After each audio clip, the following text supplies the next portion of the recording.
A loophole that lets states pay child care providers without counting attendance.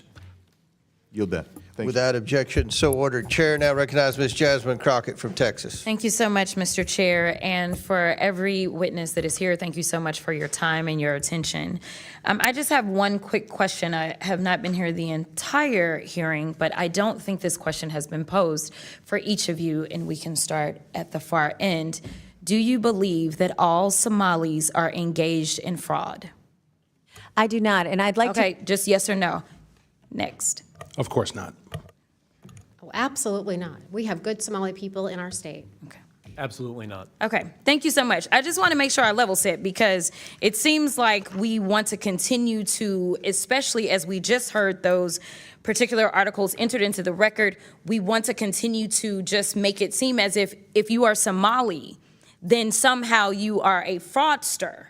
And this administration has decided that it wants a target on their backs. And so when my colleague, Ms. Randall, decided that she wanted to talk about the threats that are being made towards various Somali people, the reason she brought it up is because this particular side of the aisle has a tendency of if one person does something bad, especially if they are an immigrant, then we are going to cast aside that entire community. So I wanted to level set, and I appreciate your honesty because that's something that we very rarely get from my colleagues on the other side of the aisle.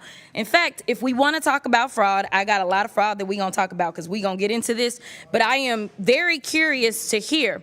Let me ask you, Mr. Ballou, are you aware of allegations that $50,000 in taxpayer dollars have been given to someone that is currently sitting in this administration by the name of Tom Homan? Are you aware?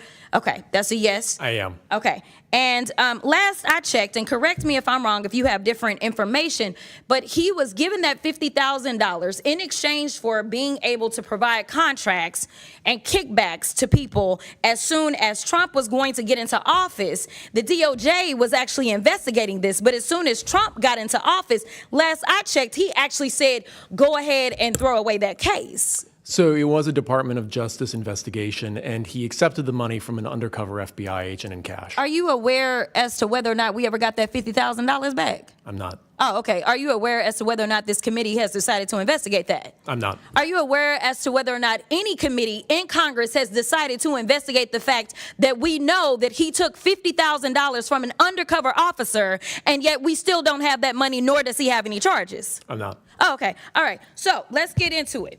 We're living through the most corrupt presidential administration in American history, a $300 million ballroom, a $230 million payout from the Department of Justice because the president got his feelings hurt because he had to be investigated for being a criminal.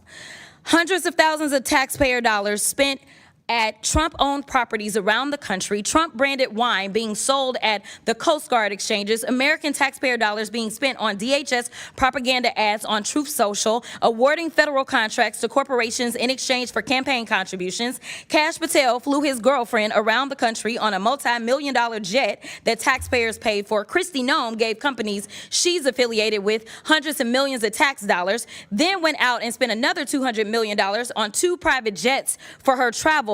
For 12 months, this administration has been taking billions of taxpayer dollars from American people and have been giving it away to their own companies in the form of tax cuts, government contracts, or other government funded subsidies. So Congress has a role in getting rid of fraud, I will admit that, in any federally funded government program. However, I think the fraud that the American people are concerned about is that the Republicans are taking away Americans' health care so that ultra billionaires can get more tax cuts. The real fraud is the dehumanization and demonization of the working class Americans and immigrants to distract folks away from corporate socialism that's happening because of the Republicans. So this is truly the definition of throwing away the baby with the bathwater. The Republican philosophy is that if the cost of living for the average American increases, they're on their own. But if the cost of doing business increases for the wealthiest people on earth, well, then it's the government job to bail them out. But I want to get to my last question because, Mr. Ballou, I got to give you a chance. He's been issuing pardons for numerous people who have defrauded the American people. And Republicans on this committee, yeah, just as quiet as the room just got, right? So, Mr. Ballou, talk to me about how the Trump administration has welcomed fraud across government by purging DOJ attorneys and shuttering ethics office across the federal government. Well, one of the things that's been a common theme in this discussion so far is potential government employee involvement in some of these schemes. That hasn't been proven yet, but it does seem to be alleged. The concern that I have is the office that would prosecute that in the Department of Justice, the Public Integrity Section, has been largely defunded and decimated. Thank you so much. And my time has expired, but I do have some UCs, Mr. Chairman. You want to do them now? I do. Okay. The first one is from Truth Out. Trump grants clemency to executive who led $205 million Medicare fraud scheme. Without objection, it's ordered.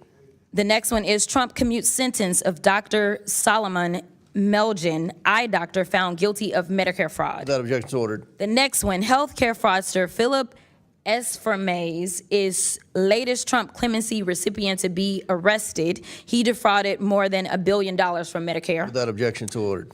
Trump pardons nursing home owner and supporter convicted of $7 million in tax evasion. Without objection, it's ordered. Trump and we'll pardons- want all that stuff to put in the record. So, I okay. will. I All got right. you. Trump pardons cost victims and taxpayers $1.3 billion, House Judiciary Committee Democrats review says. All right. Without objection.